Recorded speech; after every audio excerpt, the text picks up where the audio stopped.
বহুকাল আগে থেকে এখনো চাইনিজরা বলে নিনশি লামা, আবার কোরিয়ানরাও বলে ভাপমগসয়। মানে এই দুইটা ভাষা, এটার অর্থ হচ্ছে আপনি কি কিছু খেয়েছেন বা ভাত খেয়েছেন কিনা। সাধারণত আমরা দেখা সাক্ষাৎ হলে কি বলি, কেমন আছেন, ভালো আছেন তো, কিন্তু সাথে সাথে আমরা বলি না দেখা মাত্রই যে আপনি ভাত খেয়েছেন বা কিছু খেয়েছেন কিনা।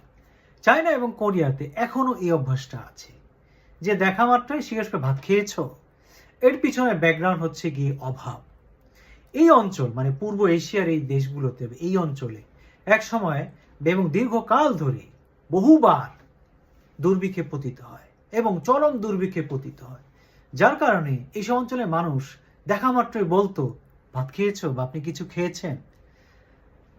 দুর্ভিক্ষ সব জায়গায় লাগে, কিন্তু আজকে যদি প্রশ্ন জাগে এই যে এক্সপ্রেশন, তাদের প্রকাশ দেখা সাক্ষাৎ পাওয়ার পিছনে, তার পাশাপাশি ওই দুর্ভিক্ষকে ফলো করে বা অনুসরণ করে খাদ্যাভ্যাস যেটাকে বলে, খাদ্য আইটেম বাধ্য হয়ে চয়েস করা, সেই প্রসঙ্গটা কিন্তু চলে আসে।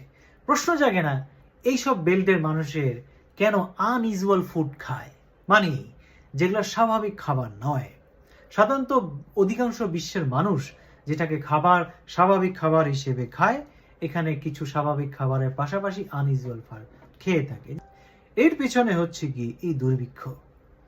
আপনি যদি ইতিহাস ঘাটেন দেখবেন চায়নার যে চিং ডাইনেস্টি যেটাকে বলে, মাঞ্চুরিয়ানরা যখন ক্ষমতায় ছিল ওই সময় একটা পর্যায়ে গিয়ে বড় বড় অনেক দুর্ভিক্ষ হয়। এবং রিসেন্ট যে আপনার চায়নায় মাও সেতুং আসার পরেও যে ফেমাইন হয়, যেখানে 6 কোটি চাইনিজ মারা যায় দুর্ভিক্ষে, এই সব মিলিয়ে আজকে খাদ্যাভ্যাসের অভ্যাসকে চেঞ্জ করে, যেটা দেখা যাচ্ছে অখাদ্য।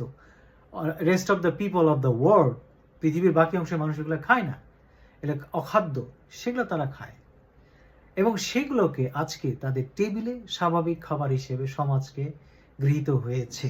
তাদের এখন কুইজিনে এগুলা স্বাভাবিক আকার ধারণ করেছে, কিন্তু আমাদের সেখানে সেটা না।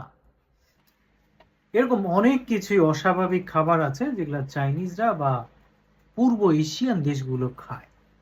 ইতিহাস ঘেটে বলছে যে অভাব, দুর্ভিক্ষ, বহুদিনের চলা দুর্ভিক্ষ, একটার পর একটা দুঃখ, যার কারণে তাদেরকে এই ধরনের খাবারকে তাদের প্লেটে বা স্বাভাবিক খাবার হিসেবে গ্রহণ করতে হয়েছে। আসলে কি তাই? তার পিছনে কিন্তু অন্য কোনো কারণ নেই? ডিএনএ, রুচি, চিন্তা, সেটাও কি অনুপস্থিত? আমরা যেমন বাঙালিরা একসময় এতগুলা ভাত খেতাম,